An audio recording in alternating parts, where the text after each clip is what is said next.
আসসালামু আলাইকুম সুপ্রশিক্ষার্থী যারা আপনারা 2026 এর ব্যাচ আছেন তাদের তো ফুল সিলেবাস তো তাদের জন্য আমি এখানে প্রথম অধ্যায়টা আলোচনা করতেছি অ্যাকচুয়ালি সবার জন্য এটা কিন্তু যারা হচ্ছে আমাদের 25 এর পরীক্ষার্থী তাদের তো শর্ট সিলেবাস তাদের তো এখানে বাস্তব সংখ্যাটা নেই তো জাস্ট যারা 26 তাদের জন্য মানে 26 থেকে এখন যারা মানে যাবেন আর কি সামনের দিকে সবার জন্য ফুল সিলেবাসে কিন্তু পাবেন তো আমরা এখানে সেকেন্ড পেপারে আমরা এখানে ফার্স্ট চ্যাপ্টারটা এখানে আলোচনা করব তো আমরা এই পর্বে আলোচনা করবো এখানে যে একদম বেসিক যে কনসেপ্টগুলো আছে এখানে আমরা এই কনসেপ্টগুলো আলোচনা করবো একটু বাস্তব সংখ্যাটার আমরা অনেকগুলো শ্রেণীবিন্যাস দেখবো এখানে এখন ওকে তো আপনারা একটু জাস্ট বইটা যদি পড়েন পড়লেও বুঝতে পারবেন বা আমি এখানে এই ছকটা নিয়ে একটু আলোচনা করবো এখানে আমাদের যে এই যে ছক আছে এই ছকটা নিয়ে একটু আলোচনা করবো অ্যাকচুয়ালি বাস্তব সংখ্যা আমাদের এখানে জটিল নাম্বার থেকে অ্যাকচুয়ালি আমাদের বাস্তব সংখ্যা আসে এখানে জটিল সংখ্যা থেকে ওকে আমি এখানে প্রথমত জটিল সংখ্যা আমি পড়ছিলাম না আমরা কিন্তু জটিল সংখ্যার ভিডিও করেছি আপনি ডেসক্রিপশন বক্সে দেখতে পারেন এখানে এই জটিল সংখ্যা কাকে বলে আমরা ওখানে একদম ডিটেলস আলোচনা করছি তারপর বলতেছি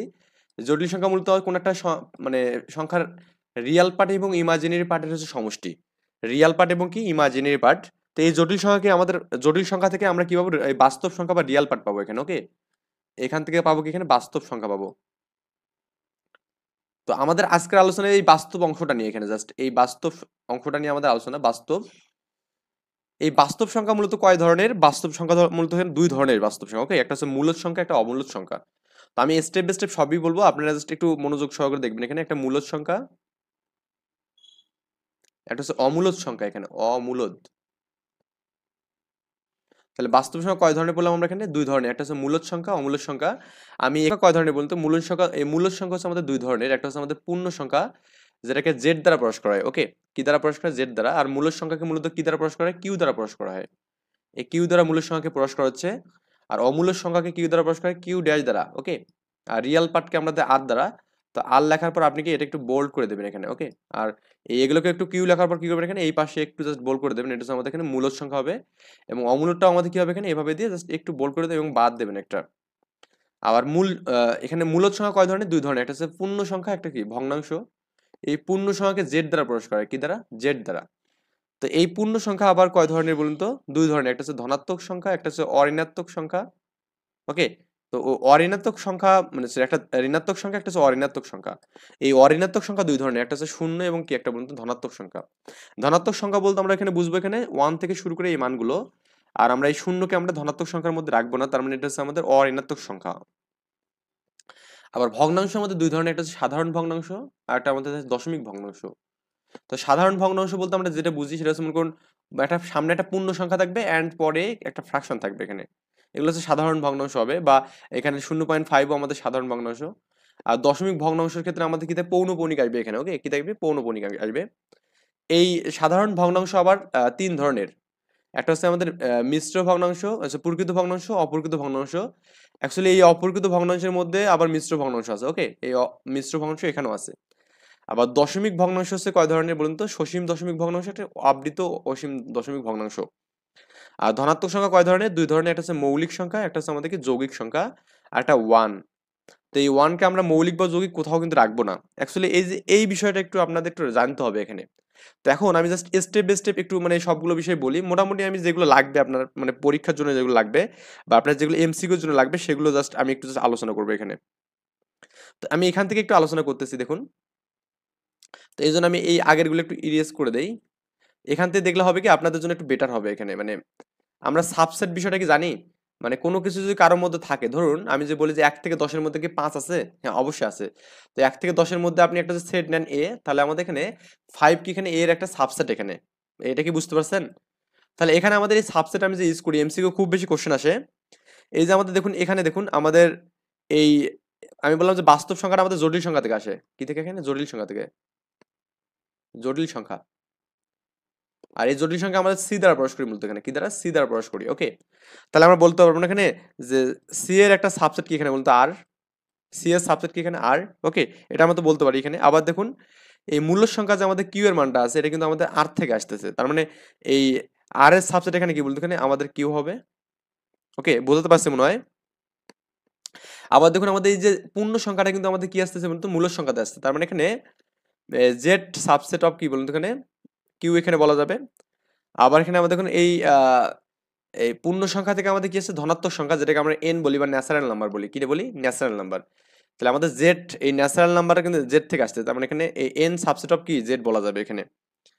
আবার এই যে আমাদের প্রাইম নাম্বারটা কিন্তু আমাদের কি আসতেছে বলুন তো, এখানে এই প্রাইমকে পি দ্বারা প্রকাশ করা হয়, এই প্রাইম নাম্বারটা কার থেকে আসছে, এন থেকে আসছে, তার মানে বলা যাবে এখানে পি সাবসেট অফ কি বলে দেবো, এন বলা যাবে এখানে। তার মানে একটা সোজা সাপটা আমি এখানে হিসাব বলি, সেটা হচ্ছে আমাদের বলা যাবে এখানে P subset of N, N subset of Z, Z subset of কি বলুন তো এখানে কিউ, আর Q subset of R, R subset of এখানে সি বলা যাবে এখানে।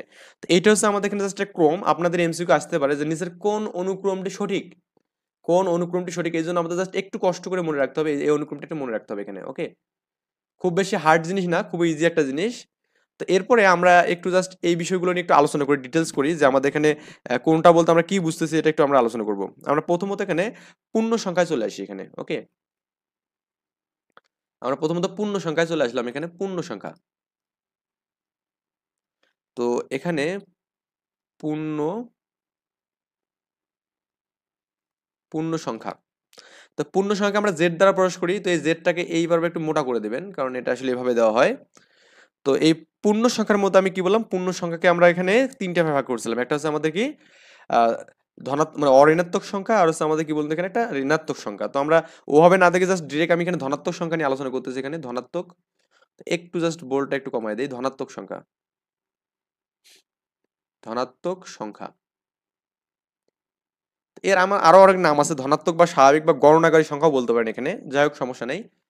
এই ধনাত্মক সংখ্যায় মূলত আমাদের প্রকাশ করে এখানে এই জেড প্লাস, এখানে জেড প্লাস থাকলেও আমাদের ধনাত্মক হবে, বা আপনি এখানে জেড প্লাস এখানে দিতে পারেন, এটাকেও ধনাত্মক সংখ্যা বলা যাবে এখানে। বা আর হচ্ছে আমাদের এখানে এই যে স্বাভাবিক সংখ্যা যেটা আমাদের এখানে আছে, যদি আপনি এটাকে স্বাভাবিক সংখ্যা বলেন তাহলে আমাদেরকে এন দ্বারা প্রকাশ করা যাবে এখানে, কি দ্বারা, এন দ্বারা। ওকে, আরেকটা বিষয় এখানে ভালো করে একটু বুঝবেন যে আমাদের এন এর একটা সাবসেট আছে এবং আমাদের ধনাত্মক সংখ্যার একটা মানে পূর্ণ সংখ্যার একটা সাবসেট আছে।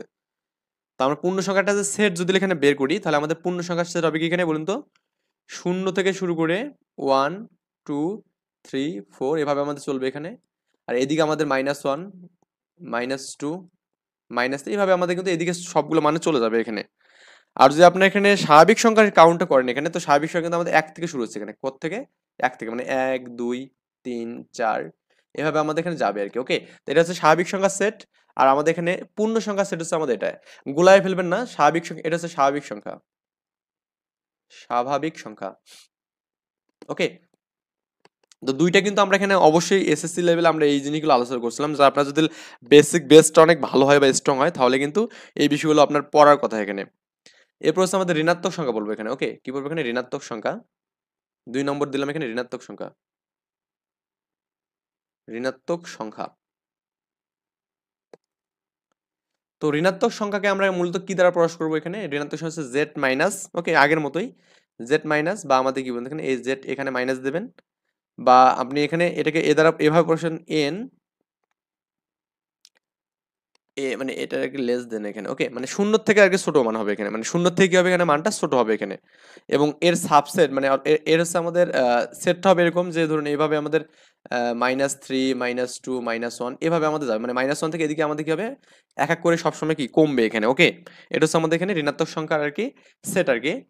আর আরেকটা আছে আমাদের এখানে এই অঋণাত্মক সংখ্যা, যেটা আমাদের ঋণাত্মক না, সেটা হচ্ছে শূন্য আর কি। কি বলুন তো এখানে শূন্য, যেটা বলছিলাম এটা ঋণাত্মক সংখ্যার মধ্যে পড়ে না, আবার ধনাত্মক সংখ্যার মধ্যে পড়ে না, এটাকে হচ্ছে অঋণাত্মক সংখ্যা বলা যাবে। বা অঋণাত্মক সংখ্যার মধ্যে কিন্তু একটা ধনাত্মক সংখ্যা একটা ধনাত্মক সংখ্যা ছিল, একটা শূন্য ছিল এখানে, এভাবে আপনি বলতে পারেন। তো এটা জাস্ট আমাদের এখানে সেট হবে কি এখানে +0 যেগুলো শূন্য -0 মানে আমাদের এখানে শূন্য এখানে। অ্যাকচুয়ালি আমাদের এখানে এই শূন্য বলতে আমরা কিছু যার কোনো ভ্যালু নেই আর কি, মানে ভ্যালুলেস একটা নাম্বার আর কি। ওকে, এই হচ্ছে আমাদের গেল এখানে পূর্ণ সংখ্যার বিষয়াদি। এরপর আমরা এখানে দেখবো যে মৌলিক সংখ্যা দেখবো এখানে, কি দেখবো, মৌলিক সংখ্যা, মৌলিক সংখ্যা। অ্যাকচুয়ালি মৌলিক সংখ্যা হচ্ছে ইংলিশ বলা হয় প্রাইম নাম্বার বলা হয়। তো প্রাইম হচ্ছে আমাদের এটাকে পি দ্বারা প্রকাশ করা, একটু এটাকে একটু বোল্ড করে দেওয়া হয় এখানে। ওকে, তো প্রাইম নাম্বারকে পি দ্বারা প্রকাশ করা হয়। তো এই প্রাইমের যে আমাদের সেটটা হবে, সেই সেটটা হবে এরকম যে 2 3 5 7 এভাবে আমাদের চলবে আর কি।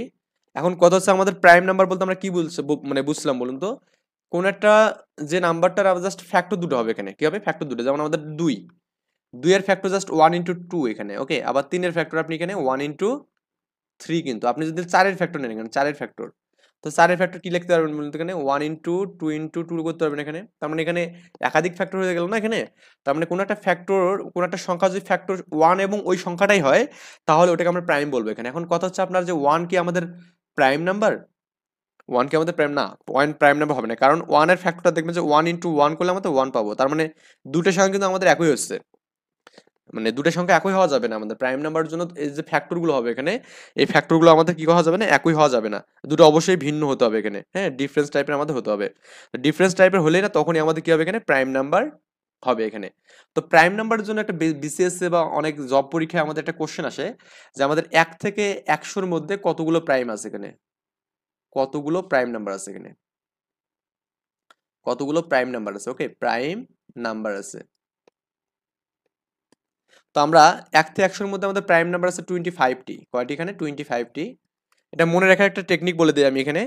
এটা মনে রাখবেন এভাবে 4 4 2 2 3 2 2 3 2 1। মনে রাখার টেকনিক, প্রথমে 4 4 তারপরে 2 2, একটা মাঝখানে একটা 3 ঢুকে যাবে, আবার 2 2, আবার 3 2 1, মানে এভাবে আমাদের কমবে আর কি। 4 4 2 2 3 2 2 3 2 1, এটা 2 3 বার পড়লেই কিন্তু হবে। তো এটা অর্থ হচ্ছে আমাদের এখানে 1 থেকে 10 এর মধ্যে আমাদের প্রাইম সংখ্যা কয়টা এখানে? 1 থেকে 10 এর মধ্যে 4টা। আবার 11 থেকে 20 এর মধ্যেও প্রাইম সংখ্যা 4টা এখানে। তারপরে 21 থেকে 30 এর মধ্যে প্রাইম সংখ্যা 2টা, মানে প্রত্যেকটা 10 ঘর পর আমাদের প্রাইম নাম্বারটা চেঞ্জ হচ্ছে এখানে। আবার এখানে আপনার এখানে এই যে দেখুন 91 থেকে 100 এর মধ্যে আমাদের প্রাইম সংখ্যা কয়টা এখানে? একটা এখানে। তো এভাবে আমাদের জাস্ট একটু যদি মনে রাখেন তাহলে দেখা যাচ্ছে যে কাউন্ট করা যাবে। আপনি এখানে একটু ক্যালকুলেশন করতে পারেন। 4 আর 4 8, 8 আর 2 10, 12, 15, 17, 19, 19 আর হচ্ছে আপনার এখানে 22 হবে, 22 এর 2 24, 24 আর 25 এখানে। তো আপনি চাইলে এভাবে মনে রাখতে পারবেন 4 4 2 2 3 2 2 2 3 2 1 এখানে। এভাবে আপনি চাইলে প্রাইম নাম্বারটা মনে রাখতে পারবেন। ওকে, এরপর হচ্ছে আমাদের এখানে আমরা মূলদ সংখ্যা এখানে আসবো এবার।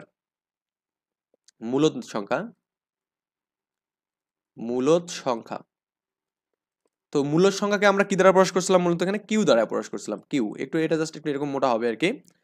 তো এই আমরা বলছিলাম যে কোন সংখ্যাকে যদি আমরা পি বাই কিউ আকারে লিখতে পারি, কি বলুন তো? পি বাই কিউ আকারে লিখতে পারবো, তখনই আমাদের এটা কি হবে এখানে? মূলদ সংখ্যা হবে এখানে। একটু ভালো করে বুঝবেন। পি বাই কিউ আকারে মানে কি দেখুন, 1.5, এটাকে আপনি কিন্তু চাইলে লিখতে পারবেন এখানে 3/2 লিখতে পারবেন। তার মানে এখানে 3 একটা পূর্ণ সংখ্যা, 2 একটা আমাদের পূর্ণ সংখ্যা। তার মানে এই যে এরকম ভাবে লিখতে পারলে আমরা কি বলতে পারবো বলতে? এখানে এটা মূলদ সংখ্যা বলবো। যদি এরকম হতো যে 1.333333 এভাবে আমাদের আসতে আসে, এটাও কিন্তু আমাদের মূল সংখ্যা হবে। এটা আমাদের পৌনঃপুনিক হিসেবে যাবে। যদি এরকম হয় যে 1.23, এরকম আমাদের একটা র্যান্ডম একটা মান আসতে আছে, মানে এলোমেলো ভাবে মান আসতে আছে এখানে, ওকে, তখন আমাদের কিন্তু এটা মূল সংখ্যা বলা যাবে না, তখন পি বাই কিউ করে লেখা যাবে না।